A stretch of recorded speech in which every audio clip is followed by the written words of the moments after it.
Hello दोस्तों, SSC MTS का answer की कल ही आ गया था और कल शाम 6 बजे से आंसर की का लिंक एक्टिवेट करा दिया गया था। आंसर की चेक करने के बाद बहुत से ऐसे कैंडिडेट हैं जिनके नंबर कम आ रहे हैं और ये सभी कैंडिडेट जानना चाहते हैं कि नॉर्मलाइजेशन होने के बाद कितने नंबर तक बढ़ सकते हैं। तो आज मैं आप लोगों को एसएससी एमटीएस का 2019 में जो एग्ज़ाम लिया गया था उसके कुछ कैंडिडेट का स्कोर कार्ड दिखाने वाले हैं, जिससे आप लोगों को पता चल जाएगा कि नॉर्मलाइजेशन होने के बाद इस बार कितने नंबर तक बढ़ सकते हैं। हार्ड शिफ्ट वाले का कितना नंबर बढ़ सकता है, मॉडरेट शिफ्ट वाले का कितना बढ़ सकता है एवं इजी शिफ्ट वाले का कितना नंबर बढ़ सकता है, इस पर भी डिस्कस करने वाले हैं। इसलिए आप लोग वीडियो को पूरा अवश्य देखिएगा। तो चलिए आज का वीडियो स्टार्ट करते हैं। तो एसएससी एमटीएस के आंसर की कॉलिंग कल शाम 6 बजे से एक्टिवेट करा दिया गया और बहुत से ऐसे कैंडिडेट हैं जिनके कि कम नंबर आ रहे हैं, जिससे साफ होता है कि इस बार आपका कट ऑफ पिछली बार की कट ऑफ से कम रहेगा। आप लोगों ने एसएससी सीएचएसएल का भी कट ऑफ देखा होगा।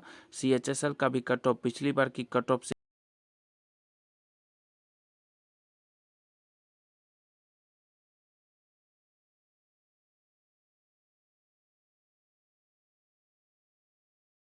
हैं। तो इस बार एसएससी एमटीएस का कट ऑफ पिछली बार की कट ऑफ से कम रहेगा। आप लोगों को कुछ दिनों के बाद स्टेट एवं कैटेगरी वाइज बताने वाले हैं कि स्टेट एवं कैटेगरी वाइज कट ऑफ कितना जाएगा, इसलिए आप लोग चैनल को सब्सक्राइब जरूर कर लीजिएगा। तो चलिए आज देखते हैं कि नॉर्मलाइजेशन होने के बाद कितने नंबर तक बढ़ सकते हैं। आप लोगों को एसएससी एमटीएस 2019 एग्जाम के कुछ कैंडिडेट का स्कोर कार्ड दिखाने वाले हैं, जिससे आप लोग देखने के बाद समझ जाएंगे कि नॉर्मलाइजेशन होने के बाद कितने अधिक नंबर तक बढ़ सकते हैं। तो आप लोग इस कैंडिडेट का रॉ स्कोर देख सकते हैं कि रॉ स्कोर 85 है और नॉर्मलाइज स्कोर 90 है, यानी कि नॉर्मलाइजेशन होने के बाद इनके 5 नंबर बढ़ गए हैं।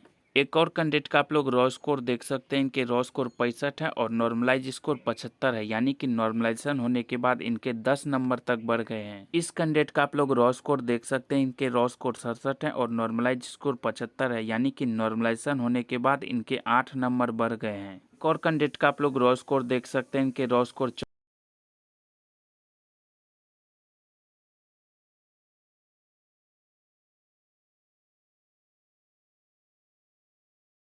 स्कोर 80 है, यानी कि नॉर्मलाइजेशन होने के बाद इनके 6 नंबर बढ़ गए हैं।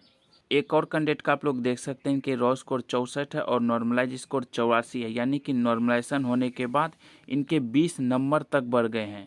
इस कैंडिडेट का आप लोग देख सकते हैं कि रॉ स्कोर 67 है और नॉर्मलाइजेशन होने के बाद 88 हो गए, यानी कि नॉर्मलाइजेशन होने के बाद इनके 21 नंबर तक बढ़ गए हैं। तो ये एसएससी एमटीएस 2019 के कुछ कैंडिडेट्स का स्कोर कार्ड था, जिसमें किसी किसी कैंडिडेट के 21 नंबर तक नॉर्मलाइजेशन होने के बाद बढ़ गए हैं। तो इस बार भी नॉर्मलाइजेशन होने के बाद इतने अधिक नंबर तक बढ़ सकते हैं। अगर आपका एग्जाम इजी शिफ्ट में हुआ है तो 1 से 7 नंबर तक बढ़ सकते हैं। अगर मॉडरेट शिफ्ट में हुआ है तो 8 से 15 नंबर तक बढ़ सकते हैं।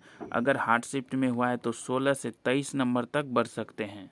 तो अभी जिन कैंडिडेट के कम नंबर आ रहे हैं उन कैंडिडेट को घबराने की ज़रूरत नहीं है, क्योंकि अभी नॉर्मलाइजेशन होना बाकी है। आप लोगों ने देखा कि नॉर्मलाइजेशन होने के बाद कितने अधिक नंबर तक बढ़ सकते हैं। तो कुछ दिनों के बाद आप लोगों को स्टेट एवं कैटेगरी